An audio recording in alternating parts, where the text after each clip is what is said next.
Sahabat Indonesia Nusantara Raya, ini adalah simbol atau lambang di era Kerajaan Majapahit. Nah, dalam video saya yang terdahulu tentang era emas kejayaan Majapahit yang akan segera bangkit, banyak sekali mendapat tanggapan dari beberapa warga. Nah, di antaranya ada yang menyatakan ini hal yang tidak mungkin karena era masanya sudah lewat gitu ya. Ada juga yang mengatakan bahwa tanda-tanda atau simbol-simbol era kejayaan Majapahit yang mengindikasikan kebangkitan atau Indonesia emas di 2045 adalah sesuatu yang baru dan tidak mungkin juga gitu ya. Nah, banyak yang mengatakan semacam itu, meskipun ada juga yang menyatakan keoptimisan bahwa era emas Majapahit akan segera bangkit. Nah, berdasarkan beberapa tanggapan yang ada itu, termasuk yang pesimis dan juga mungkin menginterpretasikannya berbeda.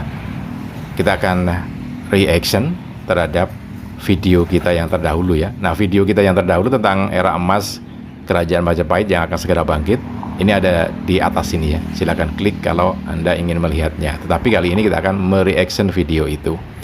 Baik, untuk Anda yang baru saja bergabung di channel Indonesia Nusantara Raya ini, jangan lupa tekan tombol subscribe-nya terlebih dahulu. Kemudian juga tekan tombol loncengnya ya. Jadi lonceng sebelah kanan itu supaya nanti kalau kita mengupdate atau mengupload video informasi tentang kesejarahan Nusantara, Anda akan mendapatkan notifikasi yang pertama. Kemudian juga jangan lupa tekan tombol like-nya dan juga share video ini ke teman-teman Anda. Siapa tahu teman-teman Anda juga sedang membutuhkan atau senang dengan informasi yang semacam ini. Baik, kita kembali ke reaction terhadap video kita ini ya. Jadi ada yang mengatakan bahwa eranya sudah lewat, masanya sudah lewat. Ya betul, kalau kita mengacu pada secara fisik kebangkitan era emas Kerajaan Majapahit, yaitu di Kerajaan Majapahit sendiri waktu dipimpin oleh Baginda Raja Hayam Wuruk dan sebelumnya oleh ibundanya Ratu Tribuana Tunggadewi.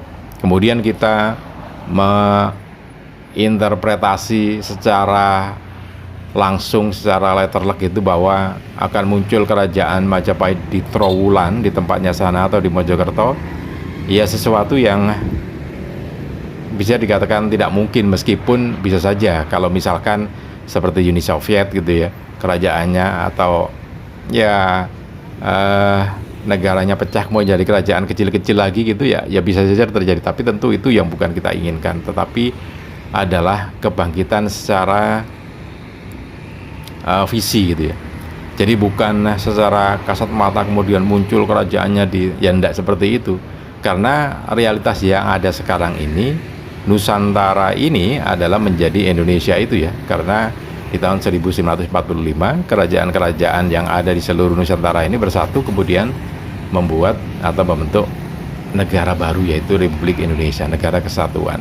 Nah, kalau kemudian muncul tanda-tanda kebangkitan era emas Kerajaan Majapahit, tentu saja dalam konteks Indonesia Nusantara Raya, sehingga yang saya maksud di sini adalah Indonesia Emas 2045. Jadi secara spirit yang itu akan nampak lagi ya. Ya sama dengan ketika dulu di Sriwijaya disebut Nusantara 1, kemudian bangkit lagi menjadi Nusantara 2 di eranya Majapahit. Nah, di Majapahit pun sebetulnya eranya atau embrionya muncul di era Singasari di Raja Kertanegara.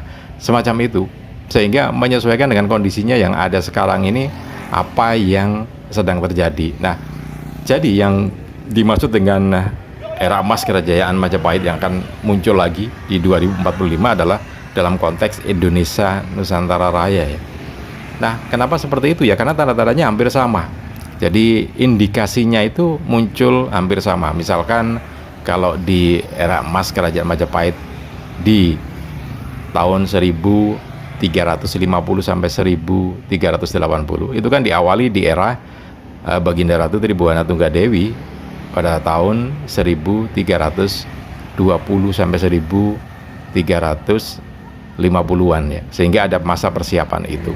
Nah, memang betul ada persiapan di situ. Sama dengan kita saat ini juga sudah ada persiapan-persiapan untuk masuk di era 2045, Indonesia Emas 2045. Nah, di antaranya adalah persiapan sumber daya manusia. Nah, di persiapan sumber daya manusia ini kita lihat bahwa dengan dukungan teknologi maka Indonesia menjadi lebih maju lagi ya. Sumber daya manusia yang ditingkatkan dengan dukungan teknologi yang ada, semisal di industri Pindad, kemudian di industri PT PAL, jadi untuk maritimnya, kemudian juga di teknologi industri di pertanian juga sudah semacam itu, hampir sama juga. Sehingga kalau kita lihat di Kitab Negara Kertagama itu juga ada persiapan untuk pertanian, misalkan di wilayah Probolinggo ya. Jadi ada belasan wilayah di sana yang dikhususkan untuk menanam tanaman-tanaman pokok yang sudah ditentukan oleh Kerajaan Majapahit. Tidak boleh menanam tanaman yang lainnya. Itu adalah bagian dari strategi untuk tadi era emas Kerajaan Majapahit. Kemudian juga dari sisi spiritual juga sudah mulai meningkat gitu ya. Nah, ini adalah hal-hal yang hampir sama. Kemudian siklus waktunya juga sama. Kalau kita lihat di emasnya Nusantara itu adalah di era 50-an, 40 sampai 50 sampai 80, di pertengahan ya, pertengahan abad kan 0 sampai 100, maka di pertengahannya. Kita lihat mulai mundur ya, di 1945 Indonesia mencapai kejayaannya. Persiapannya mulai kapan? Mulai tahun 20 ya, dekade 20-an, 1920 ada muncul gerakan-gerakan kebangsaan, nasionalisme, spiritualnya juga muncul di situ, sehingga 1945 mencapai kemerdekaannya. Sama gitu ya. Dan mundur lagi 1820.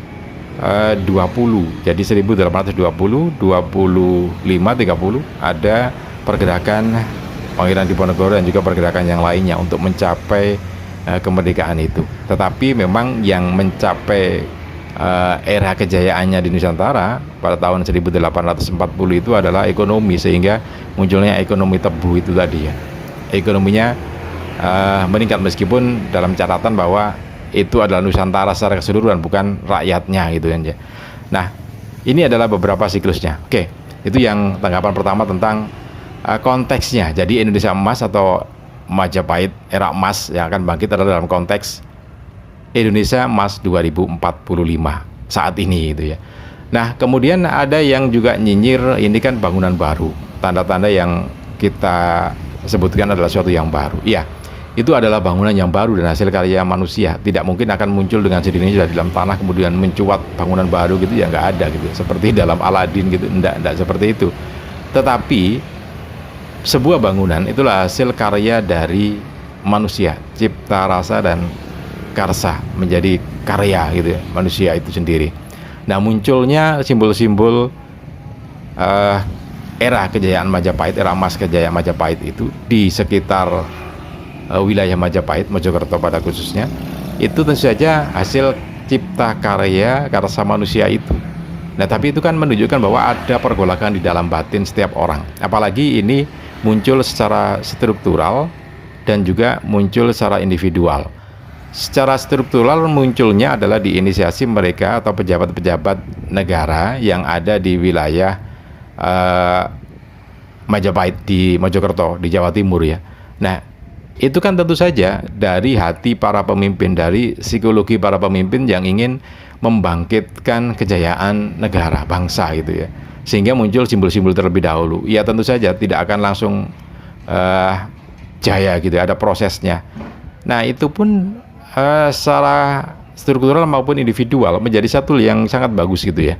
Jadi secara struktural mereka yang punya posisi jabatan tertentu memunculkan itu, kemudian yang individual juga memunculkan, maksudnya simbol-simbol dalam individual di rumah, di tempat-tempat kerja muncul juga gitu ya. Nah, ini dari sisi struktural dan individualnya. Kemudian juga kalau kita lihat dari sisi yang lainnya, bahwa ini merupakan tanda yang memang akan memunculkan kejayaan Indonesia di 2045. Jadi hal yang sangat menarik dan bisa jadi proses yang memang mengarah ke arah Indonesia Emas 2045. Bangunannya baru tentu saja, tetapi tadi secara psikologi ini menunjukkan bahwa ada keinginan untuk bangkit, untuk menjadi Indonesia Emas. Tentu saja dengan kondisi kekinian.